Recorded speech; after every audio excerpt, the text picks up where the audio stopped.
Hello, all. Well, I'm pretty excited because I will be headed up to Salem, Massachusetts. I've never been there before, and we're going to go stay for a few days. It's interesting how this trip started.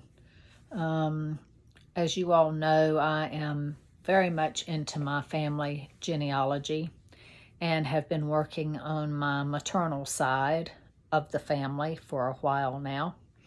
And I feel like that I might be almost ready to put it aside for a little bit and start on my paternal side.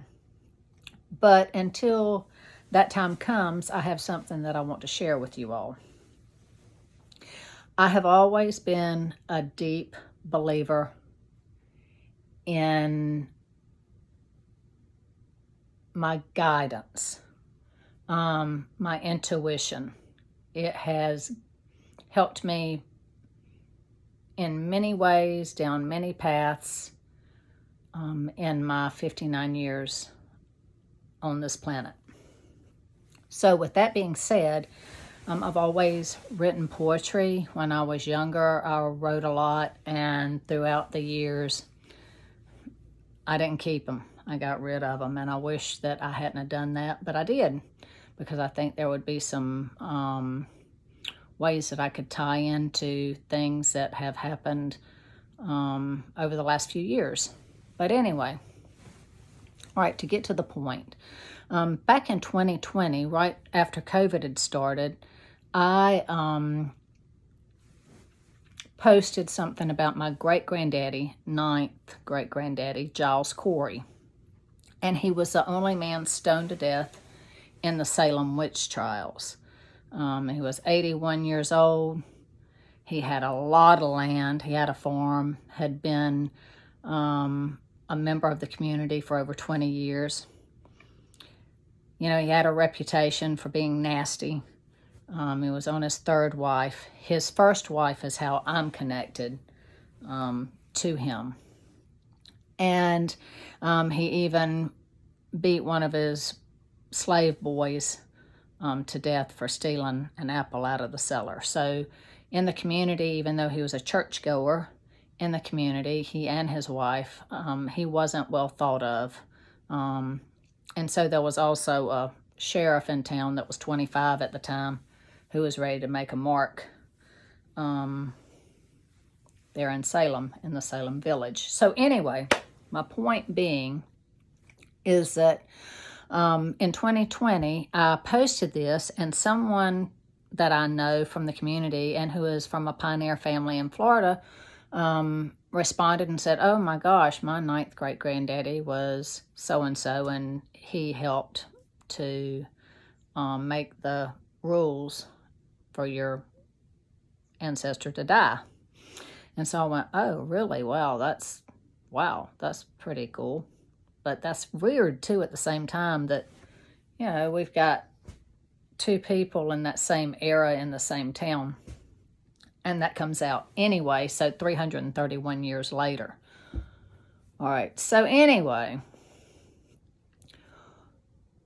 after I got off that text, less than 10 minutes, the muse came to me. And whether you want to call it channeling or spirit writing or whatever it is, I had to get it out. And so I started writing. And when I started writing, I had verses come out, and it started out for "There it goeth, the finger pointing of things ye know little of." And I thought, oh, that's pretty interesting, because that sounds like that could be my ancestor. And so I put it away, tucked it away. And over the next 2 years, verses would come out, not necessarily from that direction, but from other things. It's almost like I receive inspiration and words from up above, from the ether, and it comes down, and I grab it and I write it out. And so I thought, okay, well, I'll just take these away for later. And I have. until yesterday. And something told me before I go up to Salem that I'm going to do a remembrance from an ancestral point of view of me being a great-grandchild of this fella who lived and died a hard death. And I am going to video and tell you more about that when I'm up in Salem. Okay. But for now, I started typing out what I wanted to say from what I had written out from when I was channeled a couple of years ago. And all of a sudden, all the verses came together.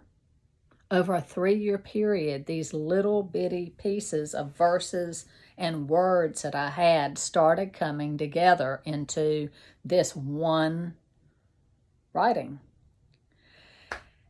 And I was humbled because it almost tells a story of judgment.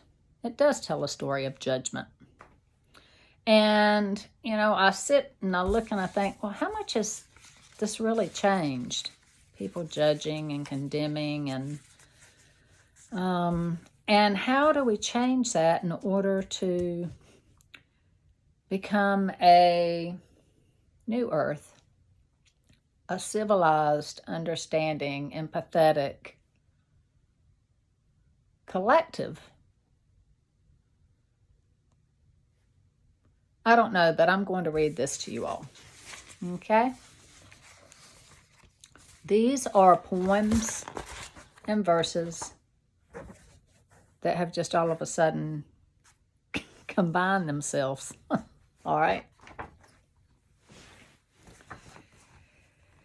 It was the calling from the cawing which put the mysteries to flight, passed down through bloodlines, words crafted through weaving, no more deceiving. For there it goeth, the finger pointing of things you know little of, maybe, maybe not. Where do your thoughts originate? Everyday living, traumas, sleeping memories of old? How does it feel when you stand on holy ground? What's your definition of holy? For all who came before us, weaving light into shadows and shadows into light, are one. Every inch of earth's soul beneath our feet is holy. The mother's heartbeat flowing through the skin of bared souls. S-O-L-E-S. Breathing in the unseen element of air, Father Sky sustaining our lives. Elements of fire lit under the feet of past ancestors. Burnt and rotted flesh rising from the earth mother to be inhaled and exhaled through the winds of time. Tree roots pull memories to the clouds. Priests and prophets sprinkling the water of forgiveness, washing away the shadows. Forging metal from heated coals, cooling into the form of a cross. Ye who cast words, who do you plead? How do you plead? The cast was set, each one speaking their own truths, each believing their truths was theirs to uphold. Flicking words of knowledge past off their shoulders as if they were being stung by a wasp. These were rituals through time, banded together to form caste. Priests, warriors, merchants, peasants, with roles well rehearsed and played while audiences applaud, heavy with disdain of the chosen few. Afterwards, a table would be set. Alphabet soup served from ladles, splattering letters from scrambled words they could no longer put together, for they had forgotten how to respectfully speak to one another. To strike a match and watch it burn, of this you shan't deny. The centuries-old religion of flames burning high. The shadow world of ashes smudged on the earthly floor. to watch a seed beneath the earth burst open just one more. They are chosen as it is should be, for the road is long with the light leading the way, traveling through portals of time as the shearing of sheep begins, becoming lighter in body and spirit, the smell of roses sweet, being plucked from the ground without thorns, extracting blood. Love shaped in a figure 8, its wings soaring through stars of time and space, sweet kisses of surrender for humanities of old. The way is guided by the souls of yesterday, having heard the bells of release clanging one by one with deep and high pitches, circling the galaxy as the archangels sing their notes, coming together to form prayers to be sent to the spirit lands. For this is where your truth be told within the tree of life, with hearts so pure and streets of gold, no fearful war and strife. Embrace the energetic vibes, my dear, that run from head to toe, for this is your true calling, for letting all love flow. Threading light, white into gold, the nightlight was charged, bouncing its waves against the epidermis of time. For as we travel through space, the present is tomorrow and tomorrow is today. The light that shines within you grounds you in place as the energy flows around the globe. The winds of change are upon us. The cosmos opens the corridors. Hold fast to your anchor and allow your head and heart to speak with one voice, for it steers you on the track of love, founded by determination and desire to ascend. The ocean tide rises and falls and mountains crumble. Ancient ties hold the past together as it looks towards the future. For it is she who will determine the fate, with hips so big and broad they expand the prairies, whose feet touch the North Pole and whose arms outstretched reach the south. A belly button in the form of a volcano erupts fire, spreading love throughout the land, holding space for new beginnings. And as she pulls her arms forward to meet her feet, reshaping the planet into a new earth.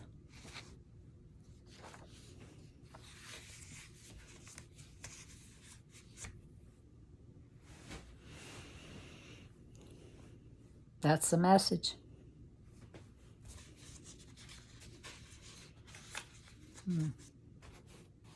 Anyway, I wanted to share that with you all.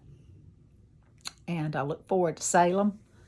And I will post a video of that trip for everybody to experience. All right?